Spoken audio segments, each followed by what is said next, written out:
Panoorin natin ito mga idol, Pinoy bagsak na unahan.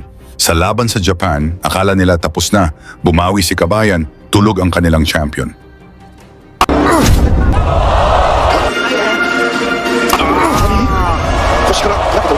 Usapang boxing, palitan ng mga malalakas na kamao. Sa panahon ngayon kung saan marami sa ating top Pinoy fighters ang nabibigo sa pagdayo sa Japan, nananatili pa ring buhay ang tapang ng mandirigmang Pilipino na handang sumabak sa mismong balwarte ng tinaguriang monster na si Naoya Inoue. Isa sa mga nagpapatunay nito, ang tahimik pero mapanganib na si Esnet Domingo. Tubong Sultan Kudarat, Mindanao, galing sa angka ng matatapang. Tinawag siyang hard hitter dahil sa bigat ng kanyang kamao. Isang suntok na kayang magbago ng laban anumang oras. Maaga pa lang, hinubog na siya sa boxing. At sa likod ng kanyang pag-unlad, ang kanyang tiyuhin na si Michael Domingo, isang veteranong kampeyon na may 42 panalo. Pero para tunay nating maintindihan kung gaano kalupit si Domingo, balikan natin ang isa sa kanyang pinakamatinding laban sa Japan. Dito unang napansin ng mga Hapones ang kanyang pangalan. Nang pabagsakin niya ang itinuturing na future world champion na si Juki Alimura sa ika-6 na round sa Korakuen Hall, Tokyo. Mula noon, naging malinaw may bagong banta mula sa Pilipinas. Dahil sa pagkatalong iyon, agad siyang pinabalik sa Japan at itinapat sa kanilang pambato si Kosuke Tomioka, isang knockout artist, mabilis magtapos ng laban at sa mata ng marami, siya ang siguradong panalo.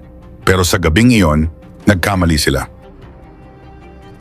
Pagbukas pa lang ng laban, walang pakiramdaman. Agad nagbanggaan ang dalawang mandirigma.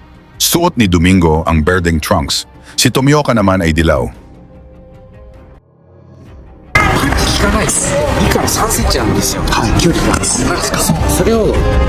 Sumisigaw ang crowd. Inaasahan ang pagbagsak ng Pinoy.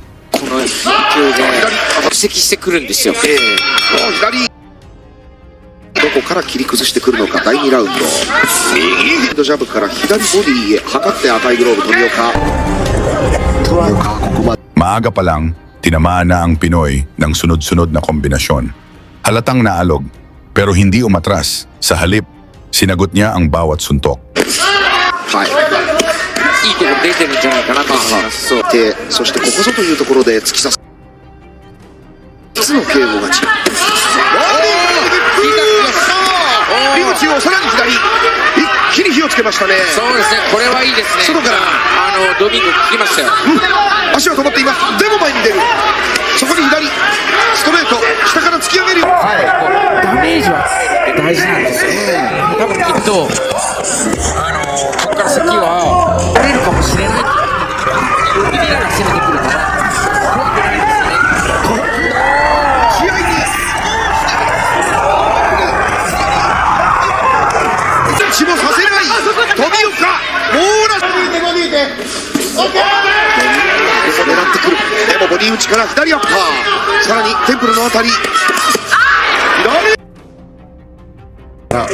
に動いていくのか富岡。第3ラウンドはそうでした。左のストレートを合わせていきます。一口にストレートといっても富岡のパンチはいろいろなところから出てるんですね。ですね。距離を Isang malupit na kombinasyon. Bumagsak si Domingo sa lona, pero tumayo. Sugatan, pero hindi sumusuko.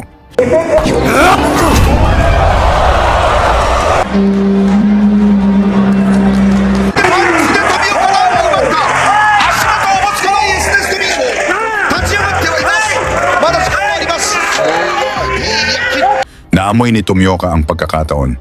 Sinugod ang Pinoy para tapusin na. Pero doon nagkamali ang Hapones.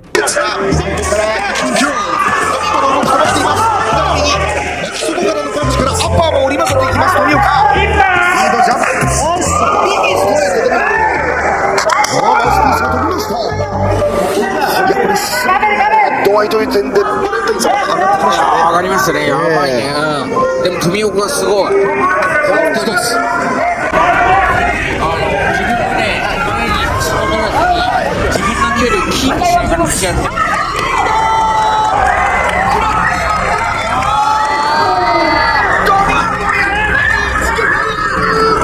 Sa gitna ng kanyang pag-atake, biglang sumingit ang isang mabilis na counter ng Pinoy. Isang malinis na tama.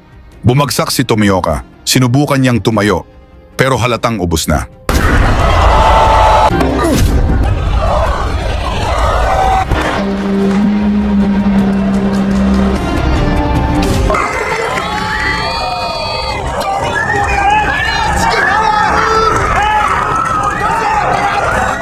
At doon na pumasok ang referee.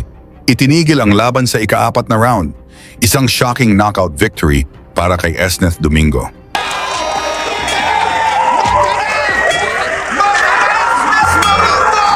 Mula sa pagiging underdog, naging bangungot siya sa sariling teritoryo ng kalaban. Ano ang masabi niyo sa performance ni Domingo? Ibahagi na lang sa baba at isama ang inyong lugar para malaman natin saan umabot ang suporta ng mga Pinoy sa atong boxers. Lagi niyong sundan, huwag magpapahuli. Pag-usapan ni bakbakan, balita niya at laban. Mga Pinoy na di nagpapagapi. Salamat sa mga suporta na lagi nandyan.